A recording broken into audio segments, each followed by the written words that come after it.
What's up, guys? Thanks as always for supporting the show. It would mean a lot to me if you would take a second to scroll down and hit that subscribe button so you don't miss any more of our videos. Also, make sure you follow us all over social media so you don't miss any of our content or show announcements. For our third top story, we're going to do our Microsoft course correction segment. Welcome to Course Correction, brought to you by Microsoft. Just like star players and teams navigating performance hurdles, business decision makers today are under immense pressure to get things right. They must rise to the occasion, turning challenges into opportunities.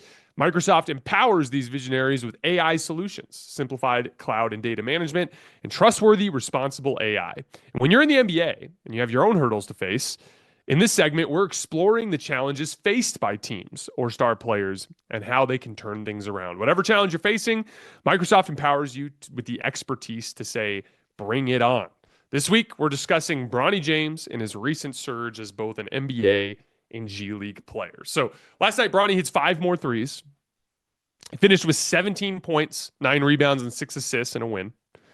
This is on the heels of him dropping a career-high 39 points in a previous G League game a couple days prior.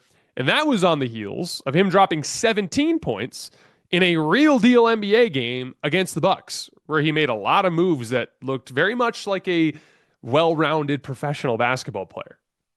I thought this was a great time for us to just remind everybody that Bronny James was the 20th ranked prospect in the nation in his high school class. He was a McDonald's All-American. He was absolutely, unquestionably, on an NBA trajectory before he experienced cardiac arrest at USC. But then he got his NBA opportunity despite struggling for a while after the cardiac arrest incident. And as a result, he became one of the biggest stories in all of media. Not just in sports media, but the whole thing got picked up by political media because LeBron has ventured into that arena a few times and obviously has made enemies, and that is one hell of a cesspool in political media, and it is as contentious as it can be. And there's an entire side there that will jump on every little thing that LeBron does. And so it became absolutely nasty. Can you imagine being Bronny? And again, I want you to disconnect from LeBron for a second. Bronny James is an entirely different human being than LeBron. An entirely different person. Anything that he gets as an association from LeBron, imagine being in his shoes and dealing with that. Can you imagine getting on his phone and scrolling Instagram and seeing content creators making highlight reels of his mistakes in Summer League or in garbage time in an NBA game or in the early G League days?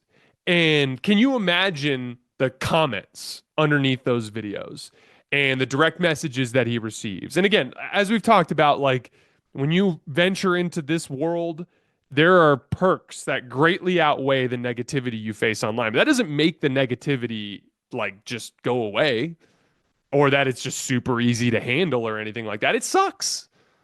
I, on a much, much smaller level, just as a content creator in the NBA media, face a certain amount of negativity. You don't wake up one day and like read the comment that's talking shit about the way you look or the way you sound and then suddenly just be like, oh, that's fine. No worries. We'll go about our day. It still sucks.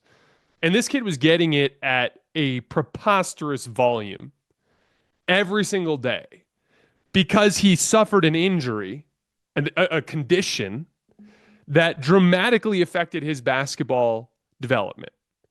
I was actually talking about this with my buddy Richmond Weaver on the radio a little bit earlier this morning. I remember when I broke my foot in between my first 2 seasons playing in college, I had a really rough first semester in non-conference play because I was struggling with like confidence in my foot, like my ability to plant that foot. I, play at about, back in college, I was playing at 225 pounds. It's just a lot of weight to be planting really heavy on a foot that I was nervous was going to give way. And it affected my play for months. Can you imagine cardiac arrest? Can you imagine like playing hard after cardiac arrest? Can you imagine pushing yourself and like feeling your body like start to like really get into high heart rates and how that could potentially scare you? How that could affect your willingness or ability to compete to a certain extent? Like, I just have so much sympathy for what Bronny has been through over the course of this last year, in the sense that he's been put through hell because of his dad in his persona. And look, has LeBron done some things that has accentuated the amount of attention on his son? Yes, he's made some comments. He's done some things. I'm not going to sit here and pretend that that hasn't happened, but he's LeBron James. So we're not also going to pretend that if LeBron shut up, that Bronny wouldn't be a public figure. He still would. LeBron could have said nothing, and Bronny would have faced 99% of the exact same circumstances that he's faced over the last year. And the fact that his entire basketball pedigree and everything he accomplished up until the cardiac arrest was just crumpled up and thrown in the trash as part of the way that whole thing was discussed, it just was nasty, and I just feel really bad for him. And I'm just excited for him that he's starting to break through on the other side of this and show some of that pedigree that he demonstrated when he was in high school. Now, for the record, this won't be linear. The development of young players is not something that just goes up and up and up.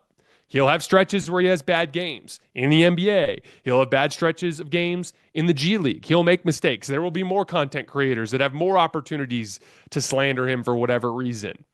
But what you're starting to see is the upside. You're starting to see that he can shoot. JJ Redick talked the other day about how he expects Bronny in the big picture to be a great shooter.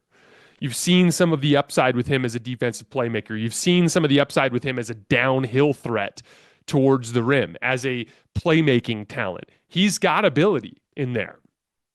Now, I still maintain that I think it'll be at least a year or two before he can be a guy that plays real rotational minutes at the NBA level as a guard off the bench for somebody in the NBA.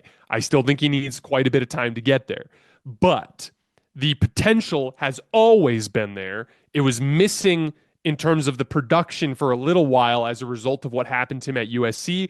And I'm happy that we're all starting to see some of that potential start to come to fruition right now, because it's just a reminder, and quite frankly, a resounding statement that most of the stuff that was said about Bronny and said about LeBron over the course of the year with Bronny and his journey to where he has in the NBA was just complete and utter bullshit.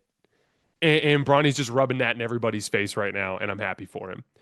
That's it for this week's course correction. Remember, Microsoft's AI solutions empower you to take bold steps and make informed decisions, sparking new ideas to help drive your business forward. With Microsoft as your trusted partner, you can navigate your journey with confidence, finding innovative solutions and reaching new possibilities. Visit Microsoft.com/challengers to learn more.